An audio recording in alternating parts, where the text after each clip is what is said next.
It's probably no surprise to most of you, but 2020 has been a very hard year. A lot of people have had time to rethink their income streams, possibly pivoting their business, or have made the decision to really develop their side business. When starting a home-based business, there are many steps that will need to be taken, from creating a business name, registering with the Secretary of State, setting up business bank accounts, marketing, and of course, implementation to make some money. If you are planning on pursuing a home-based business, one of the most important steps is to make a decision on your business structure.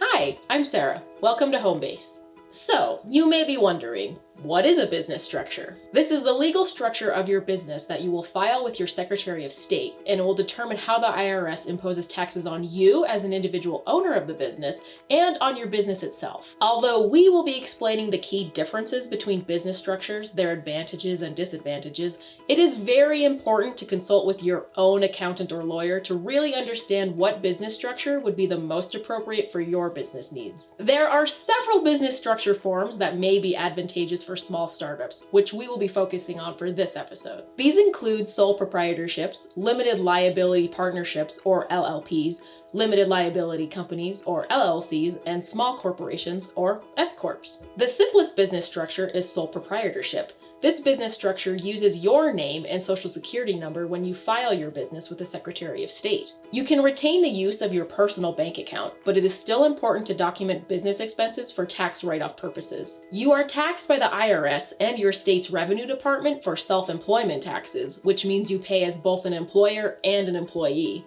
As you can imagine, there really are no boundaries between you as an individual and your business. You are considered one and the same. So although it is the most simple to establish your business as a sole proprietorship, you really have no legal protections personally if something were to go awry with your business, and vice versa. This can make you very vulnerable if you were to go into a lot of business debt, are sued by a client, or sued by another business for trademark infringement, plagiarism, etc. It is especially important to track your tax payments and business deductions correctly, as the IRS could seize personal assets for a no payment of taxes. The benefits of a sole proprietorship is that there is little cost to set up, taxation is very simple as you are taxed through your personal return, and administratively there isn't that much to do. A sole proprietorship may be appropriate for businesses that are individuals, not partnerships, and ones that aren't bringing in too much revenue yet. Say you have a budding side business, are a third-party online seller through Etsy or Amazon, or maybe you own a seasonal business. Once you start bringing in revenue over $50,000 to $60,000 a year, it is probably time to speak with your accountant or lawyer on adjusting your business structure to provide more protections and tax benefits. Now, what if you want to start a business with someone else? Well, if your business is just starting off, or you want to test out an idea,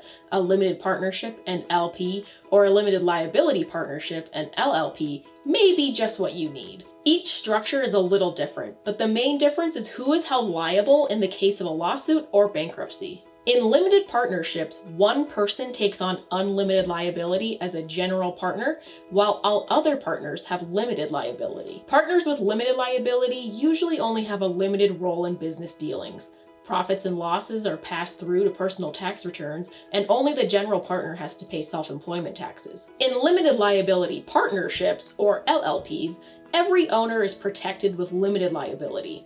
Each owner is protected from each other's actions and business debts. Next on our list is limited liability companies. This business structure is a step up in complexity, but is still relatively simple to establish. So, why might you choose to establish an LLC? Well, an LLC is used for business partnerships where more than one person or entity is involved, where you want to establish a separation between you as a person and your business, and you would like to have some tax benefits. A drawback of an LLC is that if a member leaves, your state may require for the LLC to be dissolved and then re-established with new members. An LLC does offer more personal protection in the case of a bankruptcy or lawsuit. If the veil of separation is airtight between your business and yourself, your personal assets should be safe in the case of asset seizures.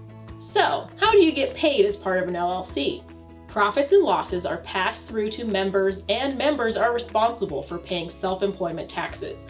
This would be both taxes for the employer and employer side of taxation. The IRS determines taxation based on the number of owners, which are called members. Your business could be deemed a corporation if there are enough members, a partnership if there are 2 members, or a single member LLC if there is just 1 member. The IRS treats the taxation of single member LLCs the same as a sole proprietorship unless the single member LLC elects to be treated as a corporation. A partnership may also elect to be taxed as a corporation. We have a link down below on specific information and forms to file if this is something that interests you. If you decide that an LLC is the appropriate business structure for you, there are several administrative tasks that you will need to complete before filing with your Secretary of State. The requirements for Montana, where we're based, include filing articles of organization and hiring a registered agent. The final business structure we will be discussing is a small corporation. This is by far the most complex to file for and administrate. A small corporation, or s-corp, is a tax designation with the IRS and begins with filing with your Secretary of State as a C corporation. The administrative tasks for a corporation are more complex to set up and include the establishment of a board, articles of incorporation, shares and price per share, an annual report, and must include documentation of meeting minutes. Single-member corporations do exist, with one member filling all of the board roles, owning 100% of shares, and meeting with themselves to make company decisions. Your business name will generally end with Inc., and you will be classified as a corporation if approved. So, why should a home-based business go through all of this? Well, there are significant tax benefits if you are making a substantial amount of revenue, and a corporation offers more protections for your personal assets. This is also a great business structure if you would like to bring on investors or partners as shareholders. If shareholders leave the business or a majority of shareholders decide to sell, the business can move forward without the worry of being dissolved like an LLC. If you are approved by your Secretary of State, and if you meet the following designations, you can file an S-election with the IRS, which then allows company funds to pass through your corporation to shareholders. This allows small corporations to avoid double taxation on corporate revenue. So, how do you get paid, and how do funds pass through to shareholders? Now, this is very, very important. The key to s-corp success is to establish yourself as an employee of the company. This means you will be paying yourself through a payroll system. You can file payroll yourself, use a bookkeeper, or use a payroll software. You will be paying yourself from the company bank account to your personal account, while also paying payroll taxes to your state and federal government from your corporate account. And you may be wondering, how much should I pay myself? The IRS says a reasonable wage for your industry, and this is definitely where you need to speak with an accountant or lawyer. But a safe bet would be 50% of revenue you bring in. Once you've worked consistently for a few years, you will be able to really gauge how much you will need to be paying in payroll taxes year to year.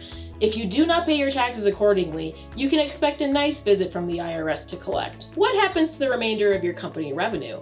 This money is passed on to shareholders in what is called distributions. And here's where the benefits of an S-corporation are really felt. You remember how we discussed that as a sole proprietorship, you would be charged both employer and employee taxes on any business revenue? Well, that does not apply to distributions for an S-corp. You are only charged as an individual for the income received through distributions. You do not have to pay taxes for the company side of things. If you are making more than $50,000 to $60,000 a year, that money saved can really add up.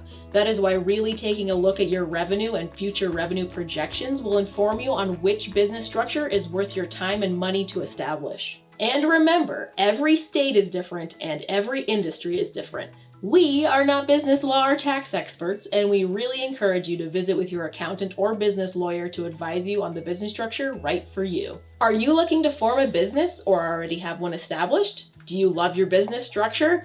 What hurdles did you have to go through? We would love to hear from you in the comments below. And we'll see you next time on Homebase.